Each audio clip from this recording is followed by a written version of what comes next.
Shalom. Apa kabar? Amin. Ya, puji Tuhan. Kita sudah ada di pertengahan bulan Juni. Itu semua karena anugerah Tuhan. Kita bersyukur kepada Tuhan oleh karena penyertaan Tuhan kita boleh ada sampai saat ini. Terima kasih buat Ibu Gembala yang sudah memberikan kesempatan buat saya menyampaikan firman Tuhan pagi hari ini.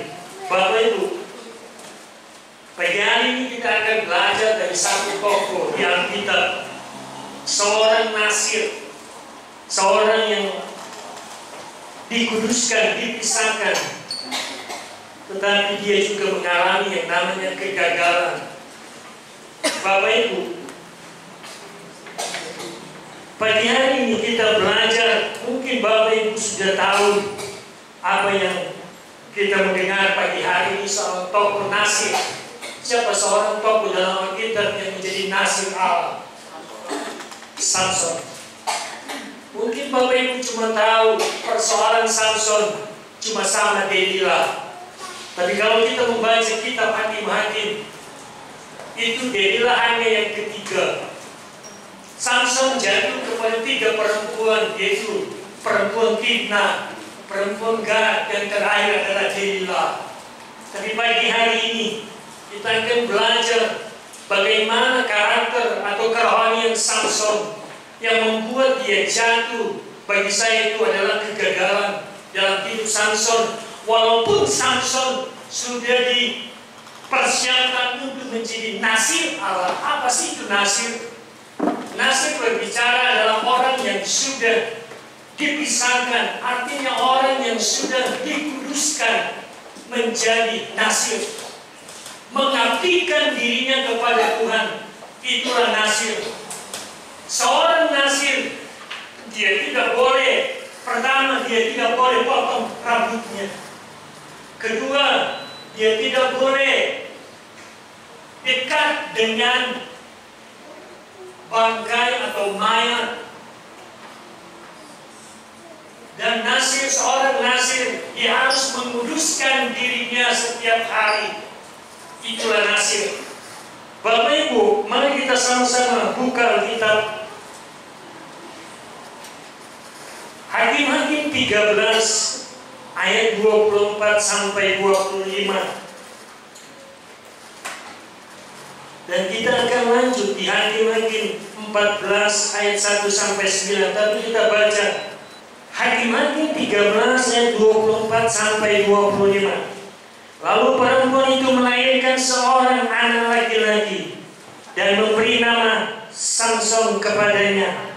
Anak itu menjadi besar dan Tuhan memberkati. Perhatikan ayat 25. Mulailah hatinya digerakkan oleh roh Tuhan di Mahane dan yang terletak antara Sora dan Esitaol. Bapak Ibu, kita baca dulu sampai situ. Ayat 25. Bahwa Samson mulai digerakkan oleh roh Allah. Samson sudah dipenuhi oleh roh Allah. Baru-baru ini atau beberapa minggu yang lalu kita merayakan yang namanya Pentakosta, yaitu kegerakan daripada api Roh Kudus buat gereja mula-mula pada waktu itu. Tapi kegerakan Roh Kudus juga harus bekerja kepada gereja di zaman akhir tahun, di akhir zaman ini, Bapak Ibu. Tapi kalau kita membaca Samson, Samson dipenuhi oleh Roh Kudus. Ini Alkitab berkata loh, Samson dipenuhi, dia berapi-api. Tapi perhatikan, apa yang dicatat di Alkitab itu bukan satu kebetulan. Perhatikan ayat terakhir, mulai kita baca ulang ayat 25. Mulailah hatinya digerakkan oleh roh Tuhan di Mahane, dan Samson adalah dari suku Dan yang terletak di antara Sora dan Esitaol. Pagi hari ini kita belajar Samson berasal dari suku Dan. Alkitab mencatat waktu itu dia berada di Mahanedan. Di antara Sora dan Esitahol. Sora artinya apa? Tawon. Sang penyengat. Esitahol artinya apa? Orang yang memohon. Punya kerendahan. Samson yang penuh dengan roh. Ketika dia jalani hidupnya, dia dihimpit oleh Sora dan Esitahol. Dia dihimpit oleh yang menyengat atau menjadi orang yang pemohon. Perhatikan Bapak Ibu. Kehidupan kita sebagai orang percaya. Ketika kita keluar dari tempat ini, kita dihimpit oleh kita mau hidup di dalam roh atau kita mau hidup di dalam daging. Ada amin? Coba kita mulai merenungkan ayat 25 ini. Kita harus mulai dari ayat 25 baru kita mulai baca Hakim-Hakim 14 ayat 1 sampai 9. Kenapa Alkitab mencatat bahwa Samson berada di Sora dan Samson berada di satu sisi Sora, di satu sisi adalah Esitahol. Di satu sisi Samson bisa menjadi seperti tawon yang menyengat. Di satu sisi Samson bisa menjadi Esitahol, orang yang memohon, orang yang punya kerendahan. Kita memang punya Roh Kudus. Tapi di satu sisi kita dihimpit, kita mau jadi orang yang hidup di dalam kedagingan atau kita mau hidup di dalam roh. Karena itu akan membuat keputusan yang kita ambil di dalam hidup kita, apakah itu keputusan yang selaras dengan firman Tuhan atau tidak. Mulai. Hakim-Hakim 1 ayat 1, Hakim-Hakim 14 ayat 1 dan ayat 2. Samson pergi ke Timna.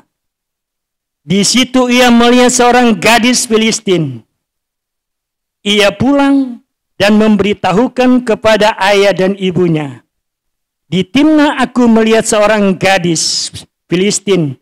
Tolong ambillah dia menjadi istriku. Mulai. Waktu Samson berjalan di Timna, dia melihat seorang gadis Filistin. Dan dia pulang, dia berkata kepada orang tuanya, tolong ambilkan dia menjadi istriku. Bapak Ibu, Filistin adalah orang yang tidak bersunat. Filistin adalah orang yang gak boleh sebenarnya nikah dengan orang Israel. Karena itu adalah ketetapan firman Tuhan. Kalau kita baca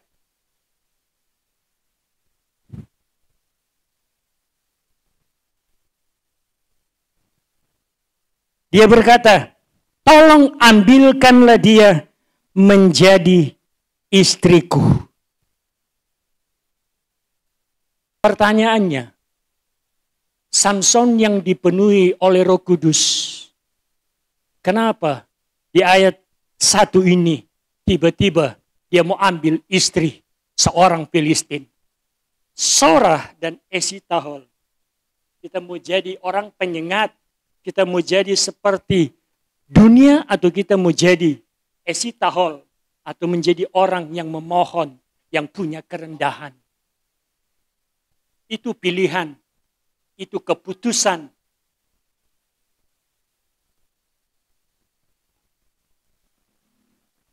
Dari ayat pertama dan ayat 2 kita bisa belajar. Pagi hari ini saya memberi tema keputusan yang benar.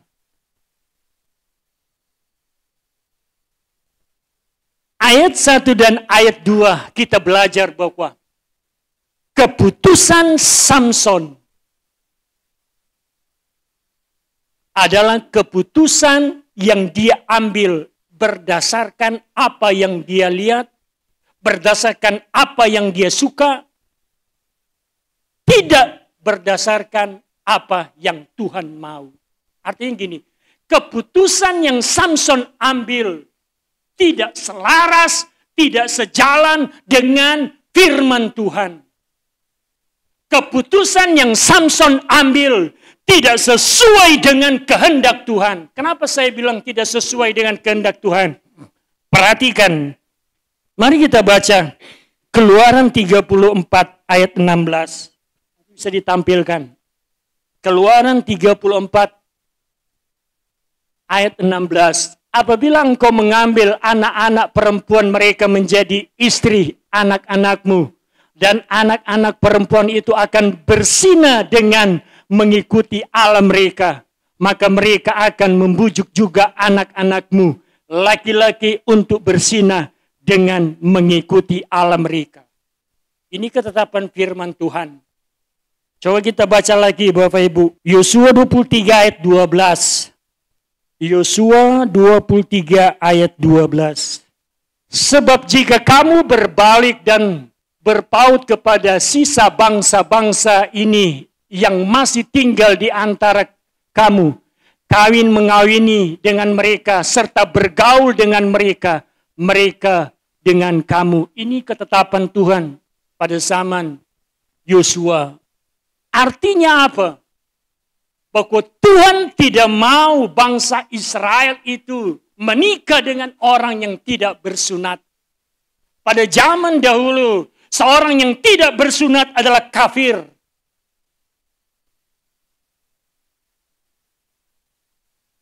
Allah nggak mau bangsanya tercemar.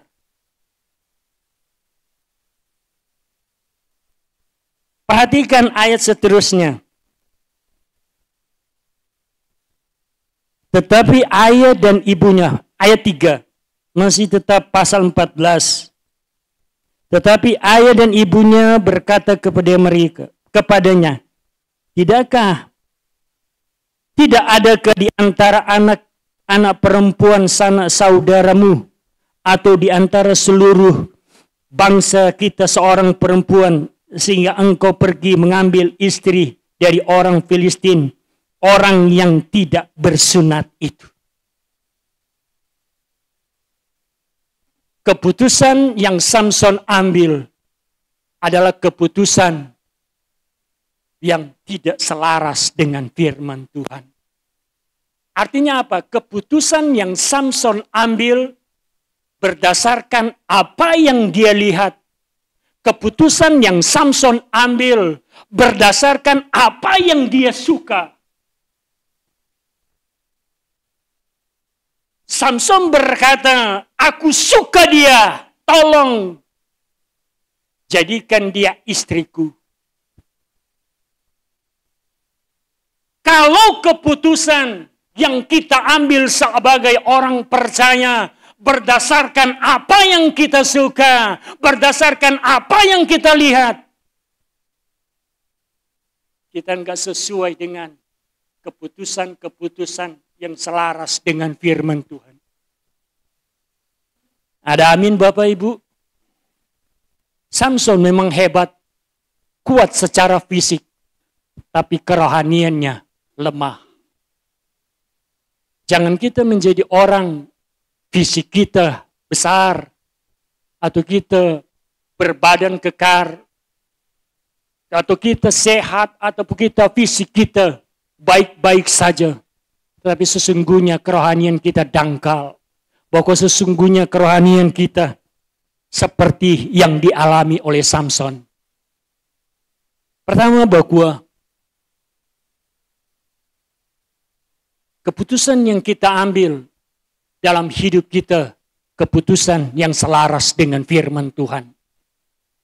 Keputusan yang kita ambil dalam hidup kita atau hari-hari ini yang kita jalani adalah keputusan yang bukan berdasarkan apa yang kita suka dan bukan berdasarkan apa yang kita lihat, tapi berdasarkan apa yang Tuhan mau.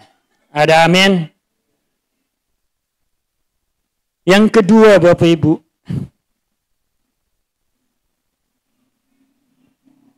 tetap ayat yang ketiga, Bapak Ibu. Tetapi ayah dan ibunya berkata kepadanya, tidak adakah di antara anak-anak perempuan sanak saudaramu atau di antara seluruh bangsa kita seorang perempuan, sehingga engkau pergi mengambil istri dari orang Filistin, orang-orang yang tidak bersunat itu. Perhatikan perkataan Samson. Tetapi jawab Samson kepada ayahnya, ambillah dia bagiku, sebab dia kusukai. Bahasa ambillah dia adalah bahasa bahwa sudah nggak ada orang lain sebagai pengganti orang Filistin, nggak ada lagi. Makanya waktu dia dinasihati orang tuanya, waktu dia dikasih tahu ini loh kebenaran firman Tuhan, tapi dia berkata, ambillah dia. Sudah nggak ada pilihan lain. Dia yang kusukai. Bapak Ibu, seperti saya bilang tadi, sisi kanan ada Sora, sisi kiri ada Esitahol. Kita mau jadi orang yang penyengat atau kita mau jadi orang yang pemohon?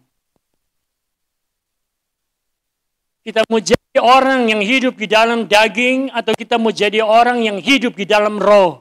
Itu keputusan, itu pilihan kita. Sama dengan yang dialami oleh Samson. Ini awal kejatuhan Samson. Kita cuma tahu bahwa Samson jatuh di Delila. Samson jatuh di Delila. Sekolah minggu selalu bilang Samson jatuh di Delila.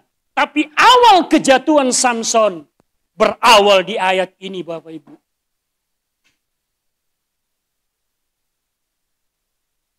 Samson hanya melihat apa yang dia lihat, dia sukai. Aku mencintai dunia ini. Aku nggak bisa lagi mencintai Tuhan. Aku sudah terpesona dengan dunia ini.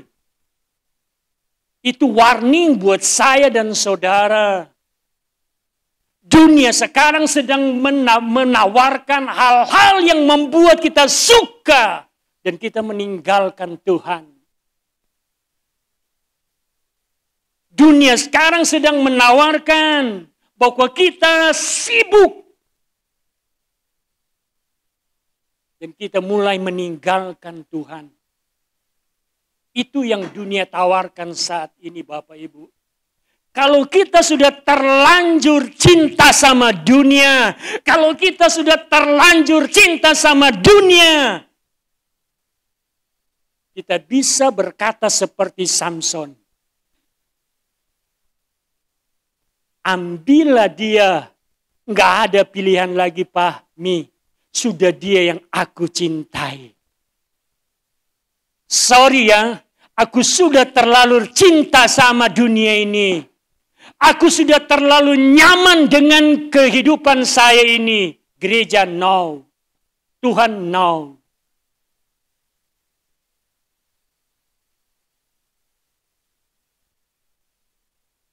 Saya baca sekali lagi ya. Tetapi jawab Samson kepada ayahnya, ambillah dia bagiku, sebab dia kusukai.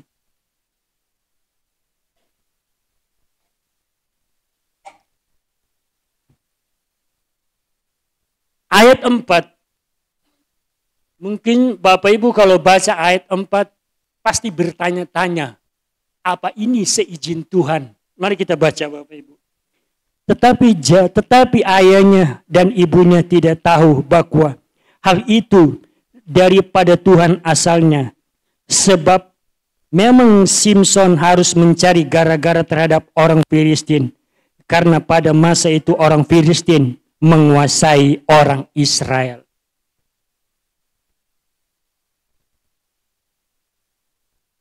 Ayat 4 ini saya bertanya-tanya.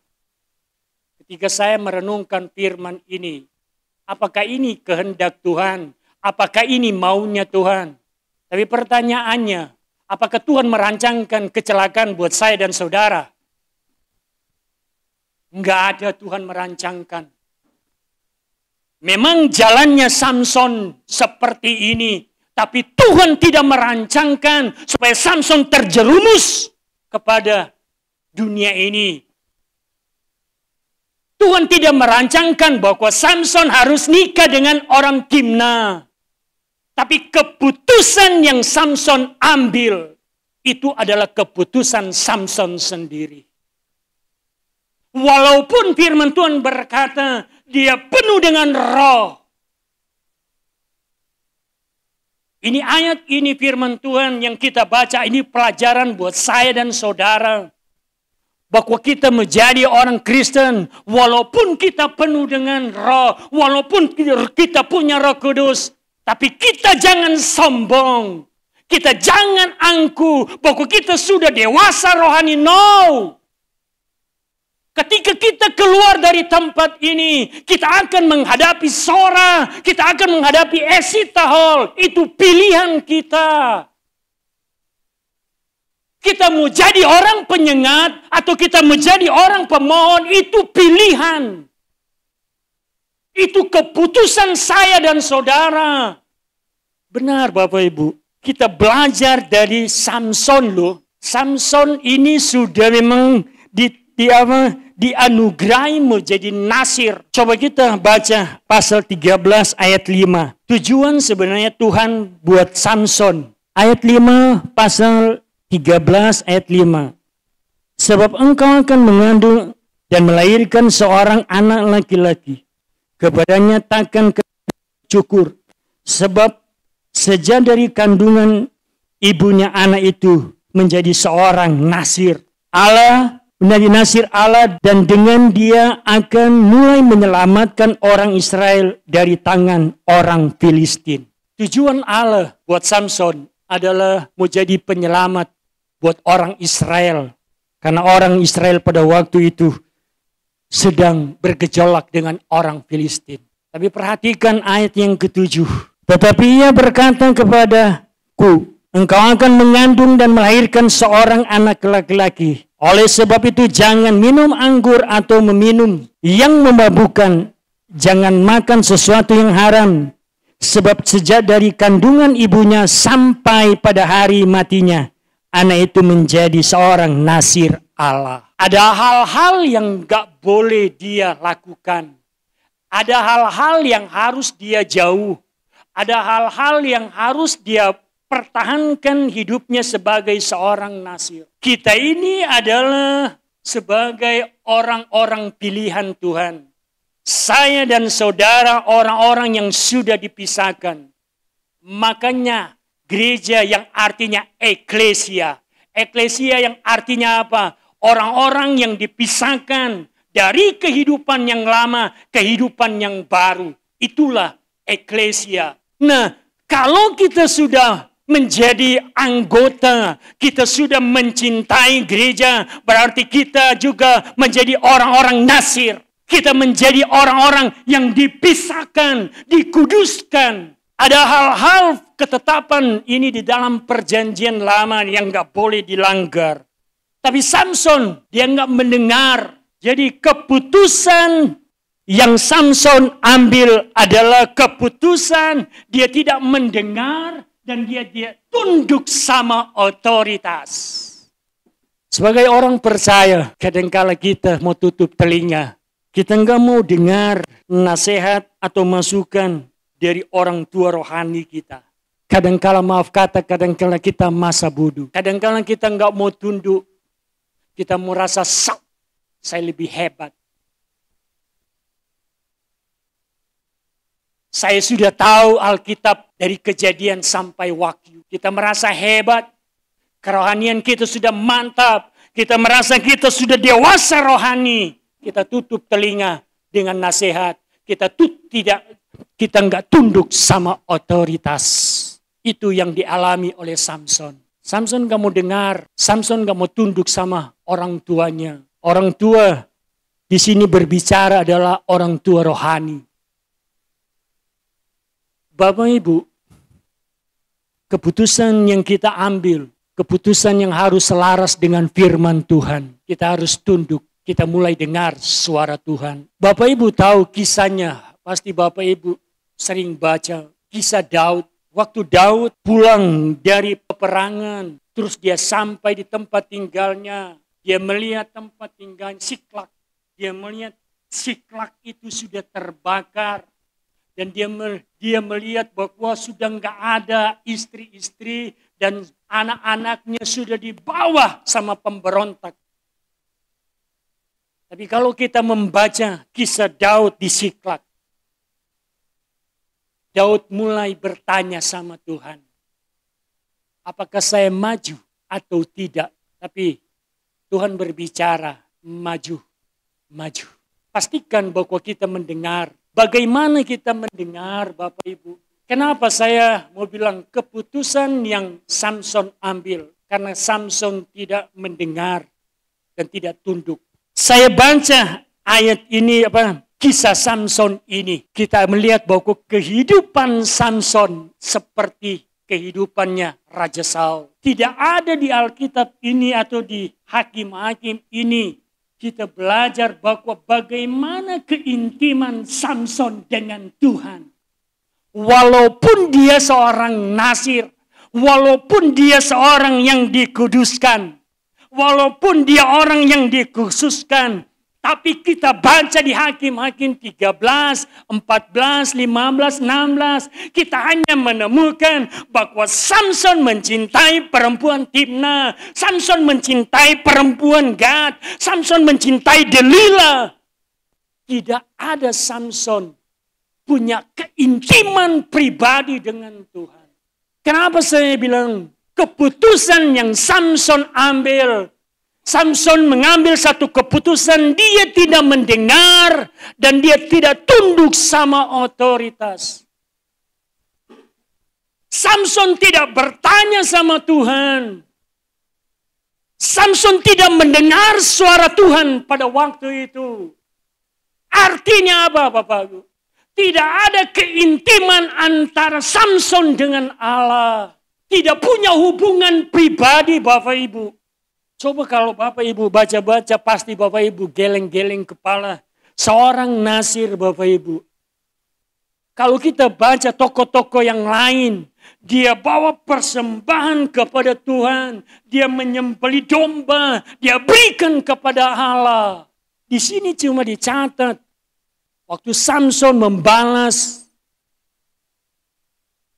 ketika rambutnya sudah dipotong, dan dia membalas orang Filistin, dia berdoa sama Tuhan. Kali yang terakhir, cerita Samson itu adalah pelajaran buat saya dan saudara sebagai orang percaya. Sebagai orang yang punya roh Allah itu. Tapi kita masih punya kecenderungan untuk menjadi orang yang menyengat atau kita menjadi orang pemohon. Kita masih punya kecenderungan itu. Karena itu pilihan Bapak Ibu. Yang ketiga Bapak Ibu, kita baca ayat 5. Di ayat 5, lalu pergilah Samson beserta ayahnya dan ibunya di Timna. Ketika mereka sampai di kebun anggur di Timna, maka seekor singa muda mendatangi Samson dengan mengaum. Perhatikan ayat 6 Bapak Ibu.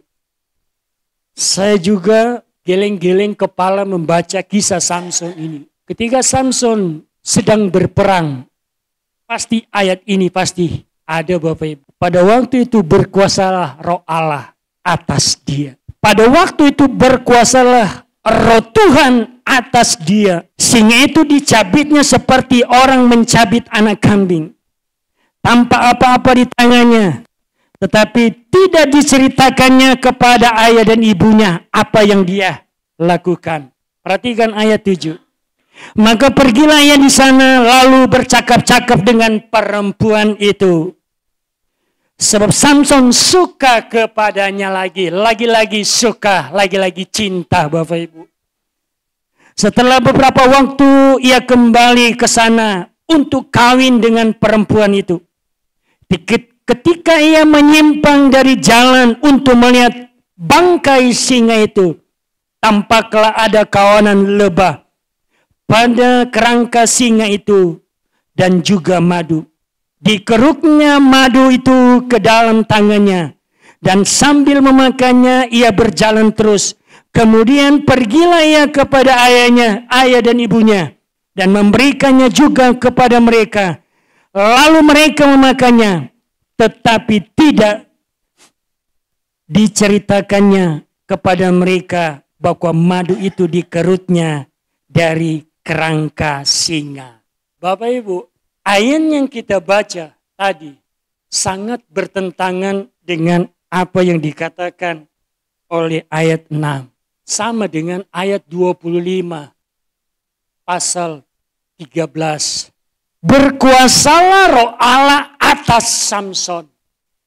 Tapi perhatikan ayat ini Bapak Ibu. Ayat 9 dia bilang gini. Dikerutnya madu di dalam tangannya sambil memakannya ia berjalan terus. Kemudian pergi ia kepada ayah dan ibunya, memberikannya juga kepada mereka. Lalu mereka memakannya, tetapi tidak diceritakannya kepada mereka bahwa madu itu dikeruknya dari kerangka singa. Ayat yang kita baca ini ada dua kesalahan dari Samson. Pertama, Samson mengambil madu dari bangkai singa. Seorang nasir enggak boleh nyentuh bangkai. Seorang nasir enggak boleh sentuh mayat. Itu yang pertama. Nanti saya tunjukkan ayatnya Bapak Ibu. Yang kedua, ini fatal. Samson tidak menceritakan kepada orang tuanya. Walaupun orang tuanya sudah makan madu itu. Tapi dia tidak menceritakan bahwa madu itu hasil dari kerangka singa. Bahwa madu itu berasal dari bangkainya singa. Samson menyembunyikan kesalahannya kepada otoritas. Tapi mana kita baca dulu? Bilangan 6 ayat 6. Coba ditunjukkan. Bilangan 6 ayat 6. Selama waktunya ia mengkhususkan dirinya bagi Tuhan, janganlah ia dekat kepada mayat orang. Ini secara implisit mayat orang. Berarti seorang nasir, ini berbicara nasir. Seorang nasir nggak boleh dekat dengan mayat. Tapi ini mayat orang. Coba kita baca Imamat 11 ayat 27 sampai 28. Supaya kita mengerti ayat 27. Demikian juga segala yang berjalan dengan telapak kakinya di antara segala binatang yang berjalan dengan keempat kakinya. Semuanya itu haram bagimu. Setiap orang yang kena kepadanya bangkainya menjadi najis sampai matahari terbenam. Ayat 28. Dan siapa yang membawa bangkainya haruslah mencuci pakaiannya. Dan ia menjadi najis sampai matahari terbenam. Haram semuanya itu bagimu. Ini ketetapan firman Tuhan. Tapi secara khusus, Bilangan berkata, seorang nasir gak boleh sentuh atau dekat dengan mayat orang. Tapi ini juga firman Tuhan. Firman Tuhan berkata bahwa mereka atau umat Tuhan gak boleh dekat dengan bangkai yang berkaki 4. Pertanyaan saya, singa itu berkaki 2 atau 4? Sekarang kita baca ayat yang kita baca bahwa Samson memakai mengkeruk madu dari bangkai singa. Sesuai enggak dengan firman Tuhan? Padahal kalau kita baca ayat yang ke-6. Pada waktu itu berkuasalah roh Tuhan akan di. Coba ini menjadi perenungan kita sebagai orang percaya. Roh Tuhan memang ada dalam hidup kita. Kalau kita membaca firman Tuhan Kapan roh Tuhan itu hinggap dalam hidup kita?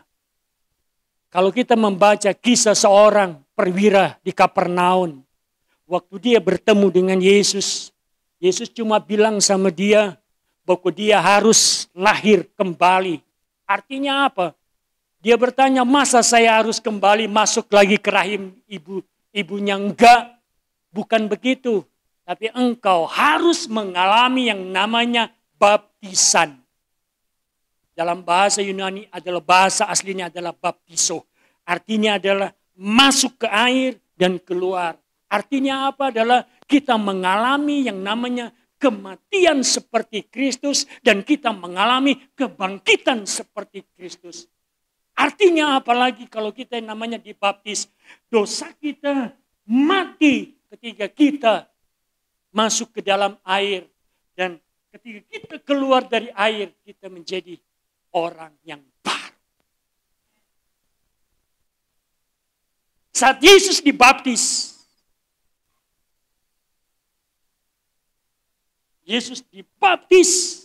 ketika Yesus keluar dari air, tampaklah burung merpati. Burung merpati itu melambangkan Roh Kudus. Tampaklah suara dari sorga bisa. Kepadanya aku berkenan.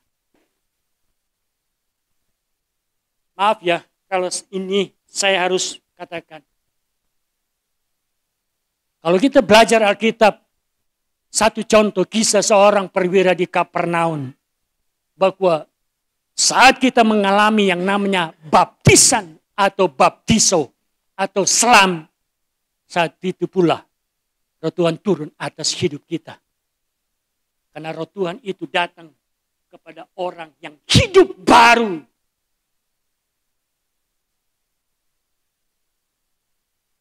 Sudah kita mengalami yang namanya baptiso? Pak Daud sudah. Siapa yang belum? Tapi kita harus mengalami yang namanya baptisan. Karena firman Tuhan berkata jelas, saya enggak mengarang, tapi jelas. Roh itu atau Roh Tuhan turun atas hidup kita. Dan dia akan bekerja atas hidup kita. Sama yang dialami dengan Samson. Samson sama dengan dia alami oleh Yesus. Waktu Yesus berpuasa 40 hari dan selesai berpuasa, Roh Tuhan berkuasa atas Yesus. Tapi iblis bawa untuk menggoda Yesus. Tapi Yesus tidak tergoda. Sama dengan Samson. Roh Tuhan berkuasa atas Samson. Tapi Samson tidak kuat. Makanya Samson mengambil keputusan yang salah. Ketiga, bahwa keputusan yang Samson ambil adalah keputusan yang membuat dia menjauh dari panggilan Tuhan buat dia. Panggilan Tuhan buat Samson apa sih? Untuk menyelamatkan bangsa Filistin. Tapi Samson kompromi. Samson tidak taat dengan firman Tuhan. Samson gak taat. Samson kompromi dengan hal-hal yang membuat dia menjauh dari panggilan Tuhan. Bapak Ibu, dari firman Tuhan yang kita baca ini, bahwa bisa saja kita mengalami seperti Samson. Bisa saja kita mulai mengeruk madu dunia ini enak, manis. Kita mulai mengeruk madu dari dunia ini. Karena kita suka akan madu ini. Karena kita suka akan dunia ini. Kita mulai merasakan menikmati manisnya dunia ini. Tapi perhatikan bahwa sesungguhnya bahwa itu, bangkai itu sudah menyentuh kehidupan kita. Bangkai berbicara kematian rohani. Bangkai berbicara bahwa maut sudah menunggu kita. Keputusan yang benar adalah keputusan yang taat. Keputusan yang benar adalah keputusan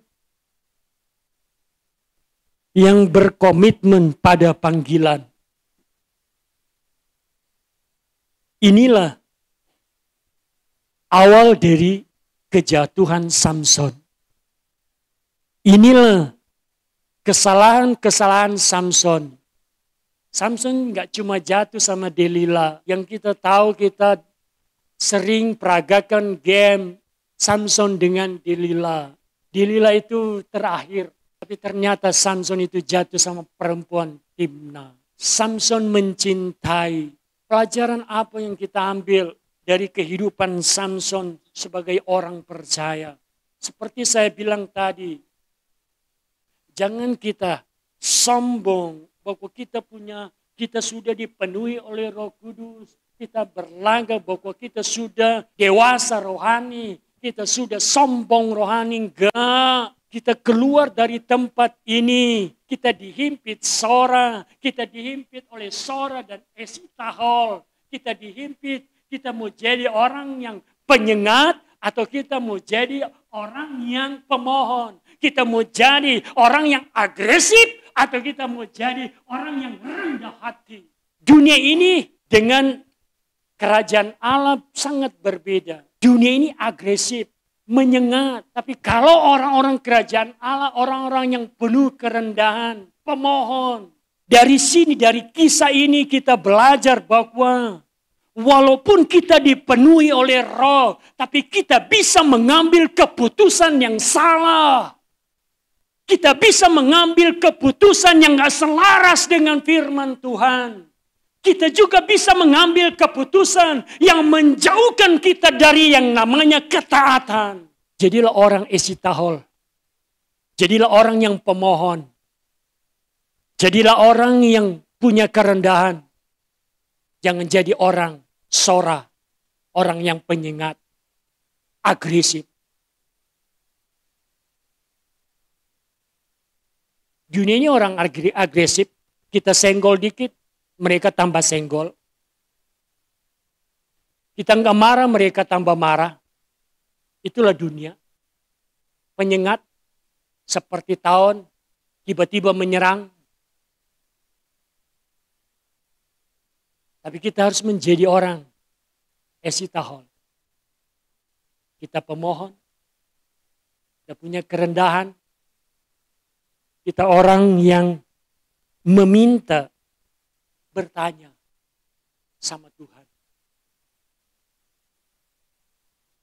Ini yang gak ada di dalam kehidupan daripada Samson.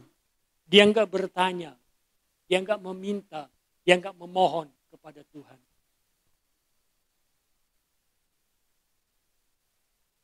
Kalau kita melihat dunia ini, kisah-kisah Samson, kalau kita melihat dunia sekarang, maka baru kita tahu, oh benar. Hari-hari ini kita diperhadapkan dengan dunia yang coba-coba membuat kita jauh dari Tuhan. Dunia yang coba-coba membuat kita mencintai dunia daripada mencintai Tuhan. Saya melihat satu reels atau video short. Saya menonton. Ada seorang bertanya kepada, dia membuat game. Dia bertanya kepada orang pada waktu orang-orang yang lewat. Dia bertanya gini, kamu cinta Tuhan atau kamu cinta $1 miliar? Kamu cinta Yesus atau kamu cinta $1 miliar? Saya tercengang. Orang-orang yang dia tanya, dia berkata, saya suka $1 miliar. Dikasih pertanyaan setiap orang yang lewat. Dia tanya, hey, you love me Jesus? Dalam bahasa Inggris saya nonton. Atau kamu cinta Yesus atau kamu cinta $1 miliar? Dengan spontan orang-orang berkata $1 miliar. Kenapa kamu mencintai $1 miliar? Saya bisa happy. Saya bisa makan. Itu jawabannya. Ini real, saya nonton. Pertanyaannya, kita mencintai Tuhan atau kita mencintai $1 miliar? Sama dengan Samson. Samson lebih memilih dunia. Samson lebih suka kepada perempuan. Dia nggak tahu dia punya panggilan untuk menyelamatkan bangsa Israel dari tangan orang Filistin. Dia mulai mencintai orang Filistin.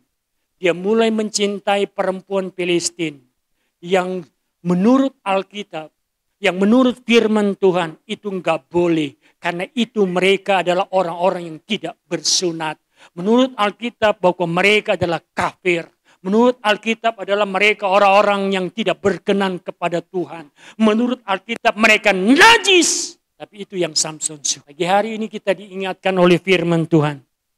Ambil keputusan yang benar. Ambil keputusan dalam hidup kita.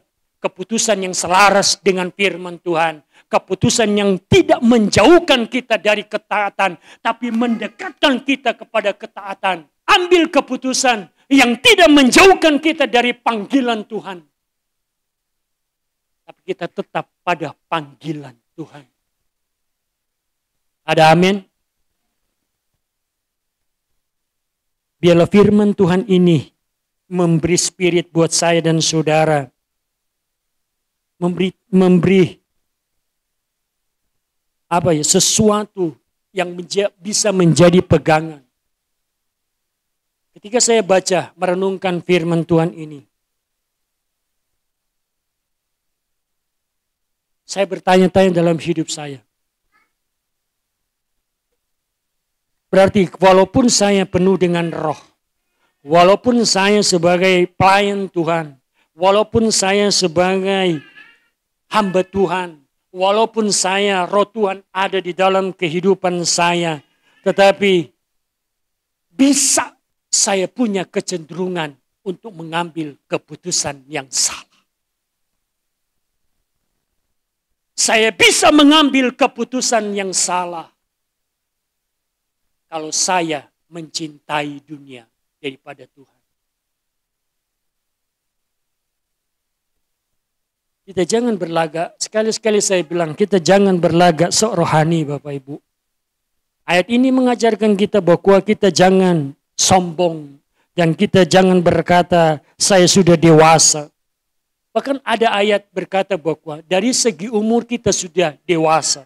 Sudah matang sebenarnya. Saya membaca satu artikel gini.